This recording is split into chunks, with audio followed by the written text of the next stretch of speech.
Welcome back to Sports Cards Connection. Another Rookie All-Star team, this time 1966. And we'll start, as we do, with the right-handed pitcher, and that would be Jim Nash of the Athletics. Nash had a fantastic rookie year, going 12-1, 2.06 ERA. Lasted 66 to 72. Shoulder problems is what led. That's not quite. That's better. Led to the end of his career. He went overall 66 to 72 with Oakland, Atlanta, the Athletics, Atlanta and Philadelphia, Oakland and Kansas City with the Athletics. Went 68 and 64, 3.58. He struck out 771 batters, 11 shutouts. But that rookie year was really something. He also won 12 games in 1967, and basically in 69 the shoulder issues started. Jim Nash, the right-handed pitcher. The left-handed pitcher, longtime major leaguer Woody Fryman of the Pirates. Fryman played from 66 to 83. Pirates, Phillies, Tigers, Expos, Reds, Cubs, Expos again. Two-time All-Star. In 1966, he went 12-9, 3.81 with 3 shutouts. He started on relief throughout his career. His acquisition from the Phillies really helped the 1972 Tigers to the division title. After they got him, he went 10-3, 2.06 with the Tigers. And in 1981, with the Expos and their division-winning team, 5-3, 1.887 saves. His last 5 years, he didn't start at all in relief. Overall, 141 and 155, 3.77, 27 shutouts, 58 saves. Woody Fryman, a real durable pitcher. Lasted a long time. The catcher, Randy Hundley of the Cubs. Hundley, 64 to 77. Giants, Cubs, Twins, Padres, Cubs again. He had been up with the Giants, 64 and 65, but then he was acquired by the Cubs and really took off from there. He was set the rookie record for most games caught by a rookie, 149. He hit 236, 19 homers, 63 RBIs. His career is also 236, 82 homers, 1 Gold Glove, 1-time All-Star. In 1968, he caught 160 games for the Cubs. Played a total of 14 years. His whole career, he only exclusively caught except 1 game at DH for the 74 Twins. He was the first catcher to have a hinged catcher's mitt, and knee injuries is what got to Hundley. He battled through them the last 5-6 years of his career. He was the first player to catch 150 or more games in a season 3 straight years, and that really hurt. It just wore him down.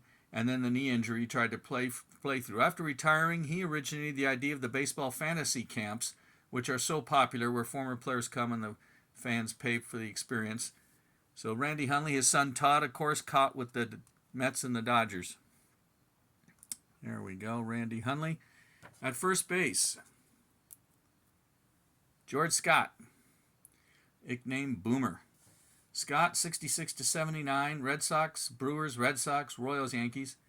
As a rookie, he played all 162 games for the Red Sox at 245 with 27 homers, 90 RBIs. Overall, 268, 271 homers, 1,051 RBIs, 8-time Gold Glover at first base, 3-time All-Star, and finished with 5 years in the Mexican League. His lifetime dream had been to play for the Yankees, and he got to at the end of 79, hitting over 300 for the Yankees. Then he went to the Mexican League.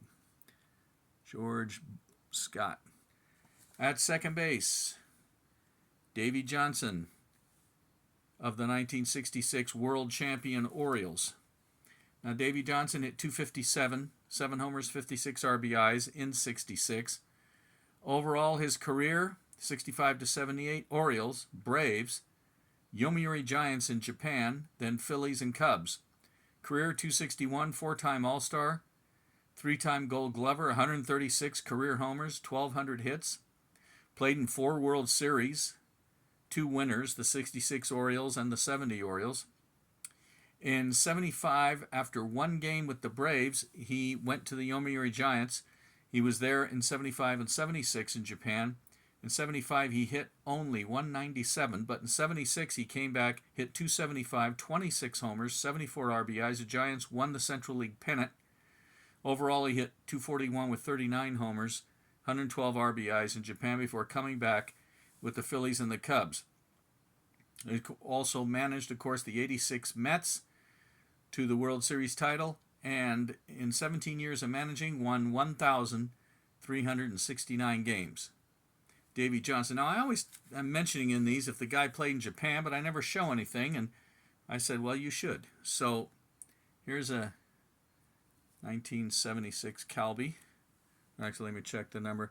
Probably a 75 Calby, because they just continued the year, the set into 2 straight years. Let's see if we can get a better focus. This is my favorite Davey. I have quite a number of Davey Johnson cards in Japan with the Giants. But there he is. That's a Calby card from 1975. So we'll put that one in the back. And there it went. These little things are very nice, but when you're behind a camera and you got to reach and you're trying to lay it down there and you can't see the edges and you're hoping you hit it. Oh, there we got it. So let's go to third base. Tommy Helms of the Reds.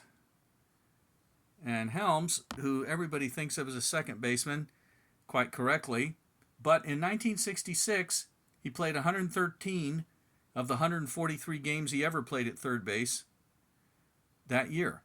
And that's the year he came up in 64 and 65, but 66 is when he stuck and won the National League Rookie of the Year award, hitting 284, 9 homers, 49 RBIs, mostly at third. But the rest of his career was at second. 64 to 77 he played. Reds, Astros, Pirates, Red Sox, 2-time Gold Glover, 2-time All-Star, 1970 Reds pennant-winning team. Overall, 269, 34 home runs, 1,342 hits. There we go. Tommy Helms. Shortstop, Roland Sonny Jackson of the Astros. Far and away, 66 was his best year. As a rookie, he hit 284, 9 homers, 49 RBIs. I just read the wrong line. Well, that's Helms.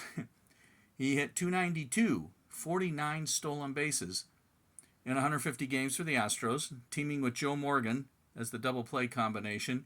Jackson 63 to 74, Houston and Atlanta. His career is 251, 126 steals, only 7 home runs, 767 hits. He coached for a long time after he quit playing. 1966, far and away his best year. He never came close to hitting 292 again. But Sonny played shortstop and outfield, had a lot of speed. He was one of my favorite players as a kid. Let's go to the outfield. And we have the American League Rookie of the Year, and that is Tommy Agee of the White Sox. Now, Agee was actually, if you look in the encyclopedia, 1966 was his 5th Major League year. He had come up with the Indians in 62, hit 214. 63, hit 148. 64, hit 167. Traded to the White Sox with Tommy John. And in 65, hit 158. But it's a grand total of only 41 games in those 4 years. He was still eligible as a rookie in 1966 when he finally made the Major League roster and tore it up. He played 160 games for the White Sox at 273, 22 homers, 86 RBIs, 44 stolen bases. But after this year, in 67, he'd be traded to the Mets. And with the Mets, of course, he'd be on the 69 World Championship team, including making a famous catch in the World Series. A 2-time All-Star, 2-time Gold Glover, Indians, White Sox, Mets, Astros, Cardinals. Career, he hit 255, 130 homers, 167 steals, and 999 hits. After 73, he was actually traded.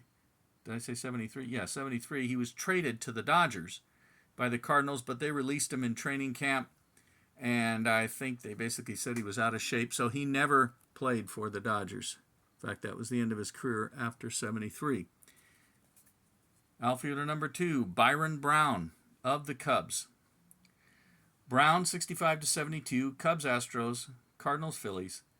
In 66, he hit 243, 16 homers, 51 RBIs, led the National League in striking out 143 times. So that's not something you want to do. Neither is being in focus. There we go. And overall, he hit 236 with 30 homers, 102 RBIs. He struck out 273 times and had 205 hits in his career. The final outfielder, Cleon Jones of the Mets. Jones in 66, 275, 8 homers, 57 RBIs. 63, he came up briefly, then 65 to 76, Mets and White Sox. White Sox only the last year of 76. One-time All-Star. 281, 93 homers, 91 steals, 524 RBIs for his career. He caught the last out of the 1969 World Series that the Mets upset the Orioles, and that fly ball was hit by Davey Johnson. We have some connections this time around, which I love. And Jones caught that ball. And Cleon Jones grew up with Tommy Agee. They grew up together in Mobile, Alabama, and then Agee was traded to the Mets so that he and Jones were teammates with the Mets on that 69 World Series winner. Jones also was on the 73 pennant-winning Mets, who lost in 7 games to the Athletics. So we got those guys out of position, but that should do it for the 1966 team. And we'll see you next time with another rookie all-star. And the camera is off kilter there. That's better. There we go. So a pretty good lineup out there. No Hall of Famers this time. A lot of guys who were all-stars and a lot of guys who had long careers and a few short ones. But for the pitchers, one of them with injuries again. One guy went to Japan. You had some Gold Glovers, some all-stars, and some guys who had connections with each other off the field. So a very interesting group, and we'll see you next time. Thanks. Bye.